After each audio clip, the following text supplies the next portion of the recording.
Good morning, everybody. What's today's topic? Well, we're going to talk about MIG wire, and there are lots of different kinds of MIG wire out there manufactured by a lot of different companies.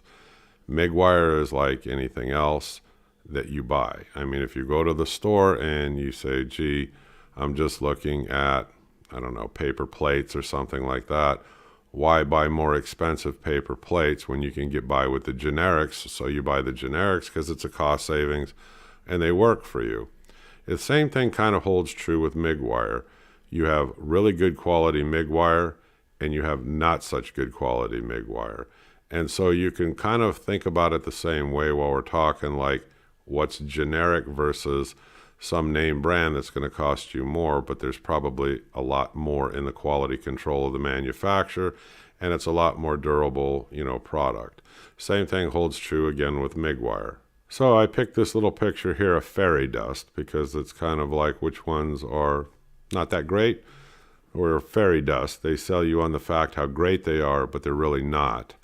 And so the discussion revolves around what would you want to buy? Do you want to buy the lower cost cheap stuff or do you want to buy the better stuff? And it also depends on what you're doing.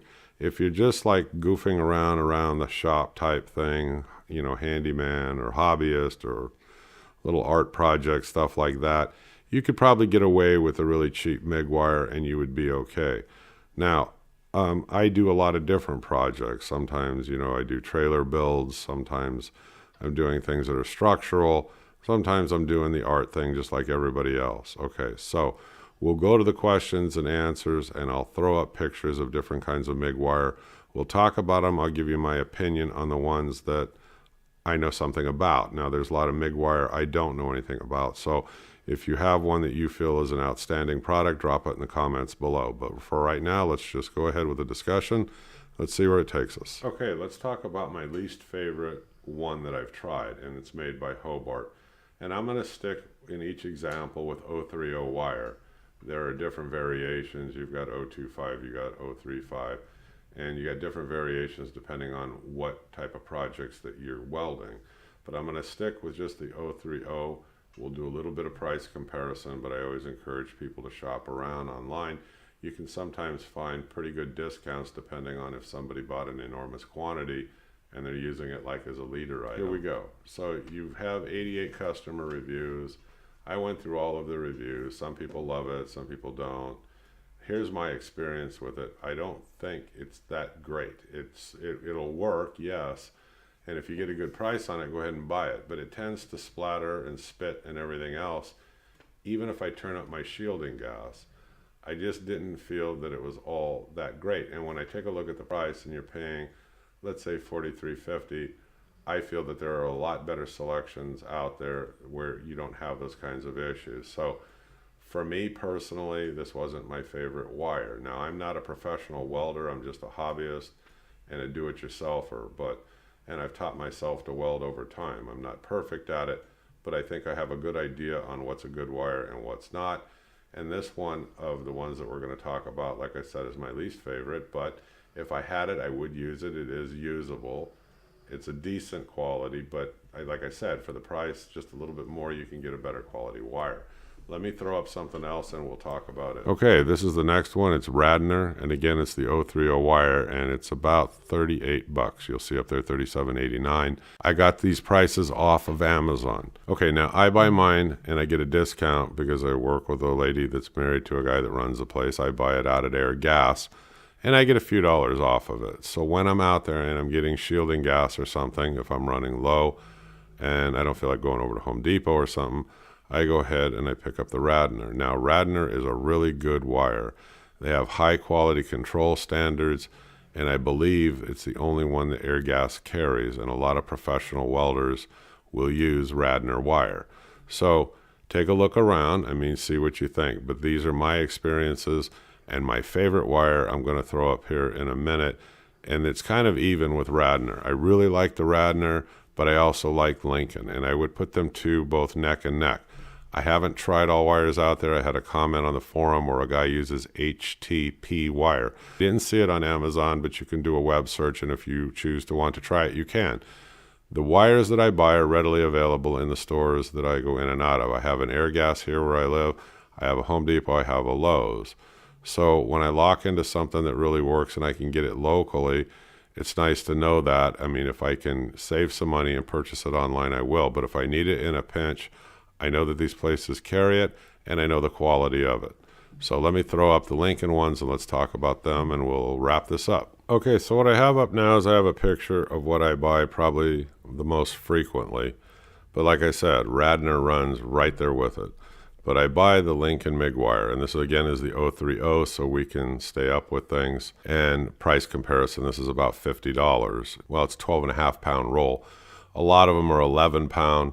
So you can do a price comparison that way as we go through the conversation. But again, this is one of my favorite ones. I mean, this is made to very high quality control standards, and it's consistent, roll after roll after roll. But now you're getting into those professional grade wires, and then you go, well, hey, I'm just a hobbyist at home, I don't really need that.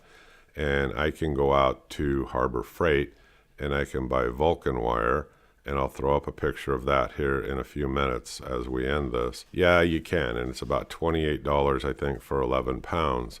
So 28, compared to 50, yes, there's a cost savings, but there's a trade-off in the quality of the wire and the composition of the wire and the quality control standards. A lot of this is Chinese shipped crap, really. And will it work? Yeah, I suppose it'll work. But I've watched videos on this where they run welding tests with the Vulcan wire versus these other wires. And when you look at the penetration and the structural ability, to hold a solid, good weld, there's a big difference. You can make the welds look pretty on the surface, but are they really doing what you wanted it to do? Now, for artwork and light stuff around the house, yeah, you can get away with that stuff. I'm not telling you don't go buy it and, get the discount. I'm just telling you, for me personally, I have the same philosophy in the way of my tools. I buy good quality manufactured tools, whether DeWalt, Milwaukee, whatever.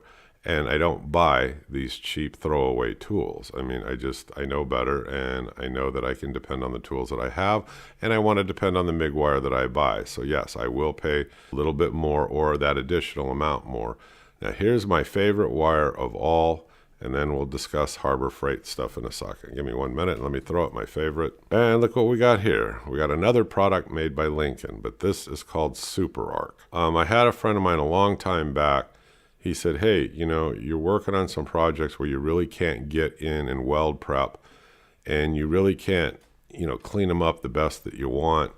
And he goes, you should try this wire. He goes, try it at least once. And I go, okay. So I broke down and I bought a small spool of it, and then I started buying the larger spools when I can get a good price on them. Now, right now, this is $64.29 with free shipping off of Amazon. These are all Amazon ads that I'm pulling up and showing you. But I did go ahead and I did try this, and this was amazing wire. And then I went and I read some articles about it.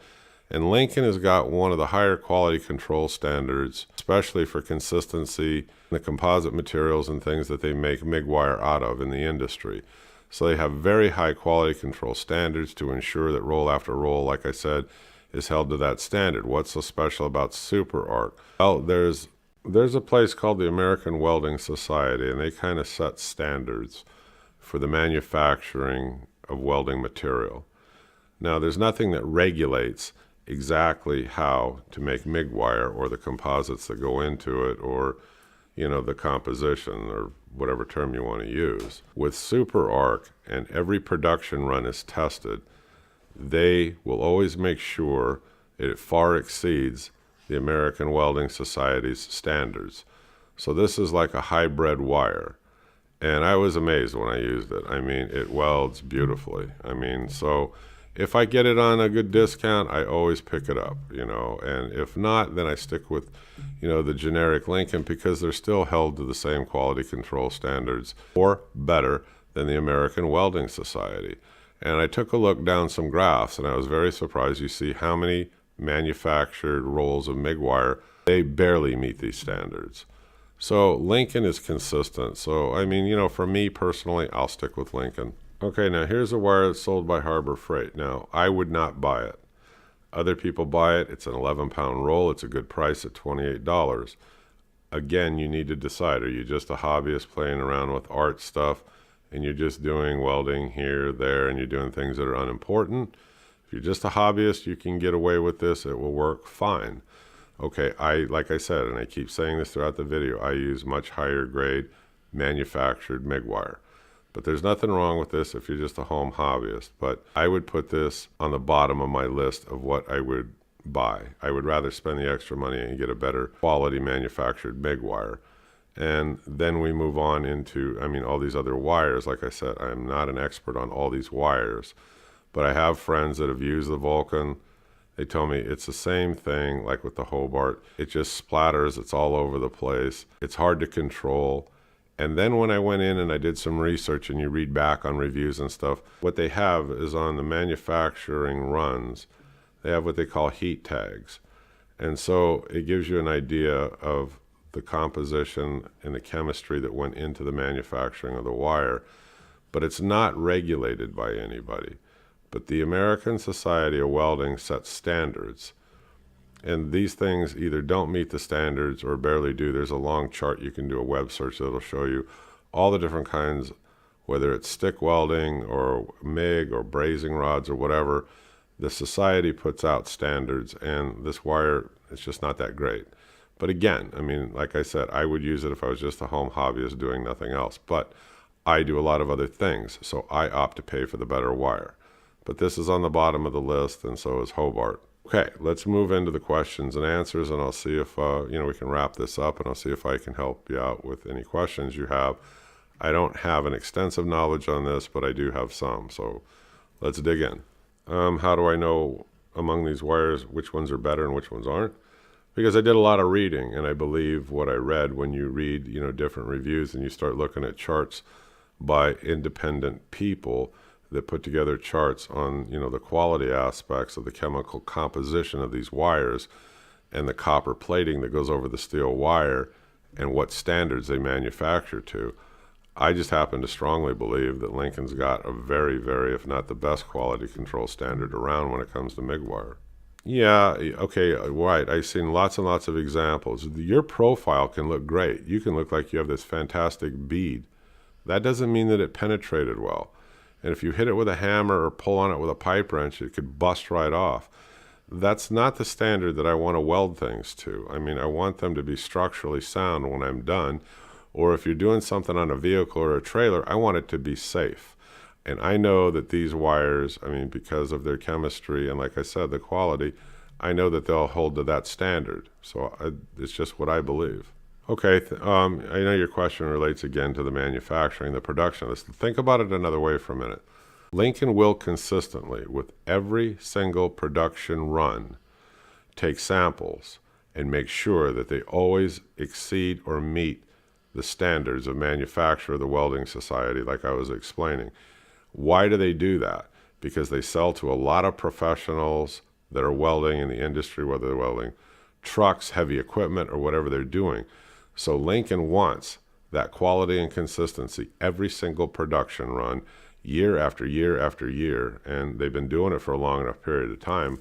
Well, I believe in them. Oh, I'll stay with them. So the next comment or criticism in the review, well, I guess is directed at me, says that, hey, look, I go through many, many, many rolls on a fiscal basis. So if I can save dollars on the pounds of wire that I'm using, it's a huge cost savings to me. So, they don't feel that my points on buying the better quality wire are legitimate. Well, let me respond to that. I understand that's your point of view. Here's my point of view. I think it depends on what it is that you're talking about. Your welding, you weren't specific in your comment. But let me put it to you another way. When I'm working on trailers or automotive or anything like that where structural integrity is important, I'm damn well not going to go with the cheap wire. There are too many tests out there that show you that the penetration is poor, that the chemistry and the composition of the materials is inferior, and there's no way around that because there are many people, you can do a web search, that have tested these wires. So it isn't just one person's opinion. So my opinion is when it comes to somebody's safety and when it comes to ensuring the structural integrity, of putting together a trailer, or the frame, you're repairing a frame on a trailer or on an automobile, then I'm going to go with a product that I know is going to not only work, but exceed expectations, let's say, because it's somebody's safety that you're risking. Oh, your welds look pretty, but they didn't penetrate worth a damn. So they'll crack easy, or they can actually just totally break off. Just because your weld looks good doesn't mean it was a good weld. You don't know if you have good penetration or not. So, I mean, that's your point of view, your cost savings. I understand it. I just happen not to agree with it. We have a difference of opinion. But thank you for the comment. At least it wasn't a crappy or nasty comment. I mean, I appreciate that. In the cost savings, if you were just doing furniture or you were doing artistic stuff, I would agree with you 100%. It probably doesn't matter at that point. But you have to take a look at what it is that you're doing and what it affects. I mean, if it's something safety-wise, no way. It's my opinion. All right. Anyway, let's move on. I don't want to beat that into the ground. No, with the Lincoln wire and the Radner wire, I get very little splatter. If you're worried, if you're working on something that you're really worried about splatter, they make anti-splatter spray. You can use that, and when you clean your metal with acetone, it comes right off. But I find that it's very minimal, with the wires that I'm using. No, I mean, I've got the Miller Matic, the 220. I mean, it's one of my favorite tools. I love that machine. I can fine tune it, tweak it. You can weld aluminum. You can do all kinds of things with it. I use it for MIG welding, and but anyway, I didn't go out and buy this expensive welder just to run cheap crap through it. And that's what I think that you get when you go to Harbor Freight. Everybody's pounding the table about the new Vulcan welders, and hey, they're great and all this other stuff. And maybe, okay, I don't own one. I don't have a comment on one at the minute, but I wouldn't go out and buy the cheapest wire that I can find to run through my expensive, nice machine that I bought. It doesn't make sense to me. And it comes full circle. It depends on what you're welding, I mean, I'm not telling you never go buy it. That's not what I mean. It's just think about what you're going to be welding. Make your decision from there. I always buy wire. Okay, home handyman. I'm going to wrap this up. There wasn't a whole lot of other questions to it. It's what I would buy. I would tell you to think about what you're welding. If you're just getting into welding or you're a home hobbyist, think about what you're welding and then make your decision. Now remember, you don't always have to buy an 11-pound spool of wire. They make them in 2-pound, and it's a hell of a lot cheaper. So what you could do, you could put what I'm telling you to the test. Go out to Harbor Freight. If they sell the small spools of it, I'm sure that they do. Buy the Vulcan. That's what you want to use, and try it. Stop at Home Depot or Lowe's. Pick up the Lincoln, or pick up some Radner at Airgas, a small spool, a 2-pound. Do a comparison yourself. You'll go through the 2 pounds quick, but overall you'll get 4 or 6 pounds if you want to try, a variation of these. And then you'll see what I mean. And then you can decide from there, okay, I'm going to buy the better wire, because this is the kind of welding I'm doing, or it doesn't matter, and these aren't so bad, and the cost savings is there. That's my opinion. I'm the home handyman. I hope you folks click subscribe and keep following me on the videos. I'll see you soon. Have a good day. Bye-bye.